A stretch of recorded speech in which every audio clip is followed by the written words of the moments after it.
Hello friends, welcome to my channel. हमारा आज का टॉपिक योजना आयोग। ये योजना आयोग क्या है, किसके लिए काम करता है, कैसे काम करता है, इन सब बातों पे आज हम चर्चा करेंगे। लेकिन क्लास 12th के पॉलिटिकल साइंस के और 11th के पॉलिटिकल साइंस के बच्चों के लिए ये बहुत इंपॉर्टेंट टॉपिक है। चैप्टर 3 में आपका योजना आयोग पे आधारित है। तो आज हम समझने का प्रयास करते हैं कि योजना आयोग आखिर है क्या, कौन लाया था, कैसे लाया था। सबसे पहले हम बात करते हैं स्थापना की। देखिए, योजना आयोग जो है 1950 में स्थापित हुआ था और लागू हुआ था 1951 में। जब हमारा देश आज़ाद हुआ था 1947 में, उसके बाद 1950 में इस योजना आयोग को लेकर आए थे हमारे नेहरू जी, ठीक है। और लागू किया था इसको पहली बार 1951 में। अध्यक्ष इसके कौन थे? प्रधानमंत्री ही होता है इसके अध्यक्ष, ठीक है। योजना आयोग एक गैर संवैधानिक संस्था है। पिछली वीडियो में मैंने आपको संवैधानिक निकाय और गैर संवैधानिक निकाय की बात बताई थी और अंतर दोनों में समझाया था। तो आपको पता होना चाहिए कि योजना आयोग जो है वो आपको गैर संवैधानिक निकाय एक संस्था है। अब देखो, ये अवधारणा ली कहाँ से गई है। योजना आयोग हमारा भारतीय नहीं है, इसे हमने सोवियत संघ से लिया है, ठीक है। अब ये हमने सोवियत संघ से लिया है तो इसमें कुल कितनी पंचवर्षीय योजना आयोग में 5 साल की योजना बनाई जाती है कि 5 साल में हम क्या करेंगे, किस पे काम करेंगे, इसलिए इसको पंचवर्षीय योजना कहा जाता है। लागू जो हुई थी कुल टोटल 12 योजना आयोग लागू हुई थी और सोवियत संघ ने 1928 में जोसेफ स्टालिन ने लागू किया था पहली बार इसको सोवियत संघ में। उसके बाद से हमने भी इसे अपनाया था, 1950 में अपनाया, 1951 में इसको लागू कर दिया। पहली योजना क्या थी? देखिए, पहली योजना 1951 से 56 के बीच में चली थी, कृषि पर आधारित थी और इसे के.एन. राज ने तैयार किया था। और आखिरी पंचवर्षीय योजना मतलब कि 12वीं योजना कब थी?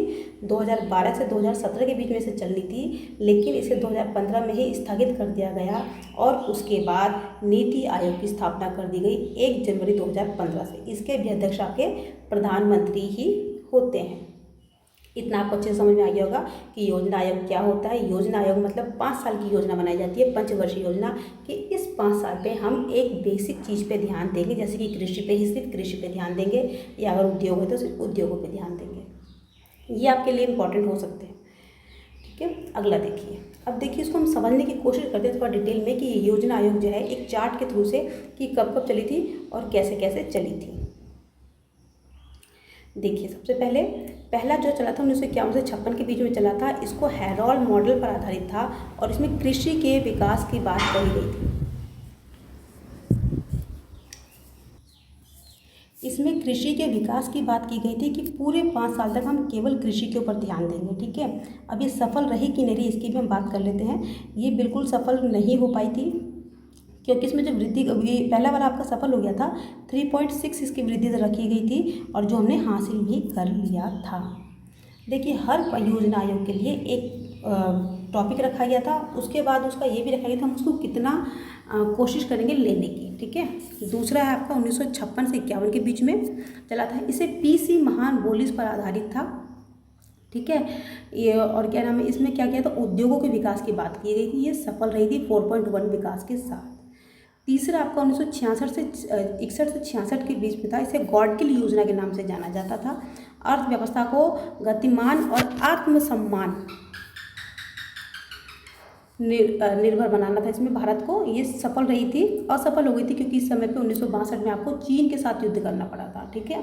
तो इसलिए ये असफल हो गई थी। हमने जो उसका विकास दर था, वो लक्ष्य जो था वो हम हासिल नहीं कर पाए थे। दूसरा देखिए, फोर्थ देखिए, 1966 से 59 के बीच में था, योजना अवकाश हो गया था इसमें, ये काम नहीं कर, चीन और पाकिस्तान से युद्ध हो गया था भारत का, इसलिए ये भी स्थगित हो गया था। 3 साल तक कोई योजना आयोग नहीं चली थी। चौथा देखिए, 1959 से 74 के बीच में इसमें देश का विकास करना था और देश को आत्मनिर्भर बनाने की बात की गई थी और स्थिरता के साथ विकास आत्मनिर्भर बनाना था। ये भी आपकी असफल रही थी क्योंकि इस समय भी जो हमारा युद्ध हुआ था उस समय भी ये सारी हमको परेशानियों का झेलना पड़ा था। देखिए, 5वीं पंचवर्षीय योजना डीपी पर आधारित थी, तैयार किया गया था पीडी पर, और कृषि और उद्योग को वरीयता दी गई थी। इसमें सफल रही थी, 1978 में समाप्त कर दिया गया था मोरारजी सरकार के समय पे। इसका जो लक्ष्य था 4.4 था और हासिल हुआ था 4.8, यानी कि ये सफल रही थी आपकी, ठीक है।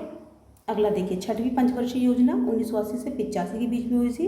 इसे फैमिली प्लानिंग की शुरुआत की गई थी। नाबार्ड बैंक की स्थापना की गई थी, 1982 की स्थापना की गई थी। इसमें गरीबी और उन्मूलन तकनीक की बात की गई थी। ये आपकी सफल रही थी लगभग।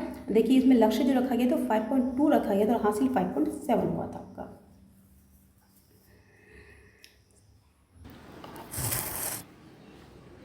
ये भी अब 6वीं भी आपकी जो है वो लक्ष्य हासिल कर पाई थी। उसके बाद हम 7वीं की बात करते हैं।